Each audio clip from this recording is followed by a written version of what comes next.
Police যা করতেছে এখন দায়িত্ব জ্ঞানহীনতার যে পরিচয়টা দিচ্ছে, আমার মনে হয় যে এখান থেকে পুলিশকে একটু বের হয়ে এসে যতটা কষ্টই হোক নির্বাচনের আগে আপনাদেরকে তথ্য বিভ্রাটে না থেকে সোর্স মেনটেন করা উচিত।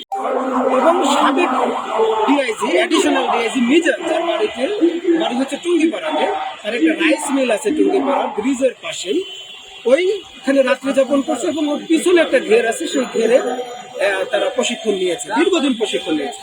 এখন আপনি যে সংখ্যাটা বললেন, এই সংখ্যাটা সঠিক। এটা তো দেশের ভিতরে যারা প্রশিক্ষণ নিয়েছে সেই সংখ্যাটাকেও আপনি আসলে কাছাকাছি যেতে পারলেন। এই সংখ্যাটা অনেক। শেখ হাসিনার লাস্ট টার্গেট হলো কিলিং মিশন, কিলিং টার্গেট করবে, কিলিং হত্যাযজ্ঞ চালাবে এবং নির্বাচনকে বানচাল করার জন্য এদেরকে সর্বোচ্চ কাজে লাগাবে।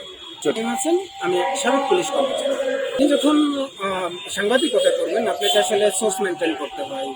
আপনারা যারা ক্রাইমের নিয়ে কাজ করেন, বিশেষ করে ক্রাইমের জন্য খুব গভীর থেকে সংবাদ তুলে আনতে হয়, এখানে আপনার সোর্স মেনটেন করতে হয়। আমি যাত্রাবাড়ি র্যাব 10-এ দীর্ঘদিন র্যাবে কর্মরত ছিলাম, সেক্ষেত্রে আমার তখন থেকেই সোর্স মেনটেন করতে হয়েছে। আমাকে যখন 2020 সালে জেল খাটানো হয়েছে, চাকরি থেকে বের করে দেওয়া হয়েছে, তখন তো আর আমি দেশের পাহারাদার ছিলাম।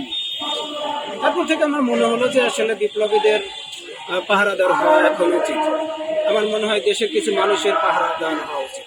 সেই চিন্তা থেকেই আমি আমার পুরনো সোর্সগুলোকে অ্যাক্টিভ করি এবং অ্যাক্টিভ করার পরবর্তীতে আপনারা দেখেছেন গোপালগঞ্জে আসলে এনসিপির উপর হামলাটাকে ঠেকিয়ে দিতে সমর্থ হয়েছিলাম। আল্লাহ ভালো জানেন, হাদি ভাইয়ের এখানে আসতে প্রায় 10-15 মিনিট এদিক সেদিক হয়ে গেছে। আল্লাহ ভালো জানেন, আল্লাহ এর ভিতর ভালো অথবা মন্দ কি রাখছেন জানি না। তবে সোর্স মেনটেন করলে আমার মনে হয় পুলিশ যা করতেছে এখন দায়িত্ব জ্ঞানহীনতার যে পরিচয়টা দিচ্ছে, আমার মনে হয় যে এখান থেকে পুলিশকে একটু বের হয়ে এসে যতটা কষ্টই হোক নির্বাচনের আগে আপনাদেরকে তথ্য বিভ্রাটে না থেকে সোর্স মেনটেন করা উচিত। সঠিক সংবাদটা উপযুক্ত জায়গায় পৌঁছে দেওয়া উচিত।